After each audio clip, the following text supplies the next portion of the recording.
BJP का joint secretary JNU के खिलाफ एक शब्द भी बोलने की कोशिश करेगा तो ये पूरा का पूरा पैनल उसके सामने खड़ा होगा। और ये जीत है बाबा साहेब की जीत है, बाबा साहेब के सपने की जीत है।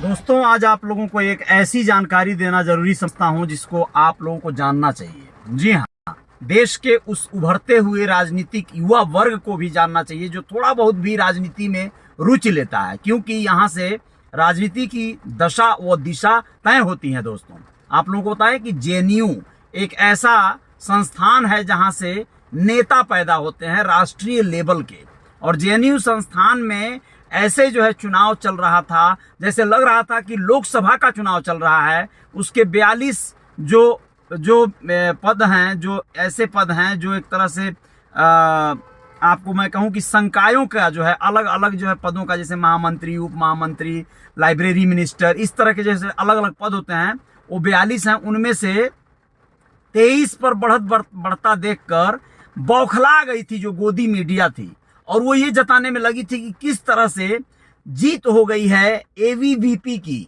एबीवीपी कौन है? अखिल भारतीय विद्यार्थी परिषद। जी हाँ, ये एक्चुअल में भाजपा का एक संस्थान है, भाजपा का छात्र संगठन है ये, और इसको इतना बढ़ा चढ़ाकर प्रमोट किया जा रहा था। आपको बता दें, उसकी जो उम्मीदवार थी अध्यक्ष पद की, यानी जेएनयू की अध्यक्ष पद की शिखा स्वराज, बहुत ही विभत्स तरीके से उनकी हार हुई है। और वहां पर नीतीश कुमार राजा, ये एक ऐसे नेता कहूं या फिर एक ऐसे छात्र नेता की जीत हुई है जो कि हरा सलाम की प्राथमिकता को प्रायोरिटी देते हैं। यानी कुल मिलाजुला के एक बार वहां पर भगवा फिर से ध्वस्त हो गया है, और वहां पर वही कॉमरेड वाली स्थिति वाला लोग जो है शासन सत्ता में आ गए हैं। जेएनयू की शासन सत्ता अपनी एक अलग बात होती है। 1700 से ज्यादा वोट मिला है नीतीश कुमार राजा को। ये बिहार के रहने वाले हैं और एक यादव परिवार से हैं।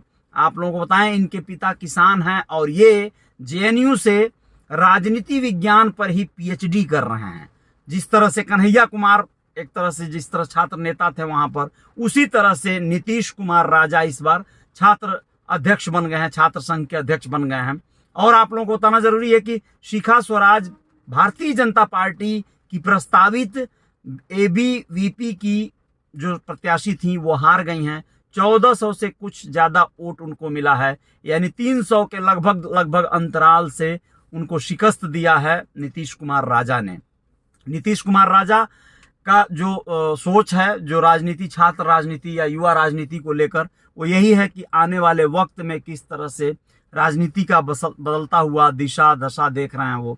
वो कह रहे हैं कि चुनाव कैंपेनिंग के दौरान शिखा स्वराज कहती थी कि हम एबीवीपी के संगठन के द्वारा, या यूं कहें कि सरकार के द्वारा अच्छा खासा जो फंड जो आता है, जो डेवलपमेंट के लिए आता है, शिक्षा के स्तर को बढ़ाने के लिए आता है, वो हम ज्यादा से ज्यादा सरकार से लाएंगे। जबकि रूल ये नहीं है, रूल ये है कि हम आय को एक तरह से, इनकम को, यहाँ की जो लागत जो होती है, जो इन्वेस्टमेंट, जो पैसा आता है, उसको हम सरकार से लाएंगे। कहने का क्या मतलब था? यानी आप सरकार के द्वारा पूरी तरह से एक कॉन्ट्रैक्ट बेस पे आ गई हो, ऐसा लग रहा है।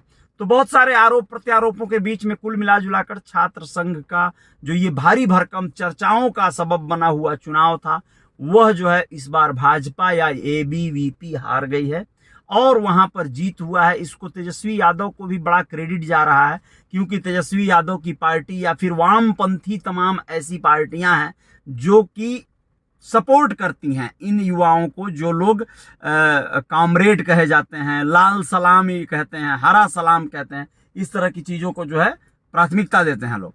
तो कुल मिलाजुलाकर ये बातें आप लोग समझ सकते हैं। और इस बार जो जीत हुई है एबीवीपी की, बहुत बुरी तरह से हार कहेंगे इसको, शर्मनाक हार कहेंगे और जीत कहेंगे इन लोगों को, जो छात्र वहां पर एक सेक्युलर मतलब सोच वाले छात्र उनको कहा जा सकता है। कन्हैया कुमार वाली स्टाइल वाला फिर से एक बार नीतीश कुमार राजा नाम के इस अध्यक्ष ने फतह करके, जीत करके ये साबित किया है कि अभी भी बदलाव चाहती है देश में छात्र शक्ति कहिए, छात्र संगठन कहिए। जय जयकार जारी रहेगी। मैं आऊंगा कुछ और खबरों के साथ, आप लोग बने रहिएगा मेरे साथ। बहुत बहुत धन्यवाद। रियल रिपोर्टर न्यूज स्टार पे इस तरह की खबरें आती रहती हैं। हमारे फेसबुक और हमारे Instagram account real reporter news पे भी आप लोग हमें फॉलो कर लीजिएगा। बहुत बहुत शुक्रिया, धन्यवाद, नमस्ते।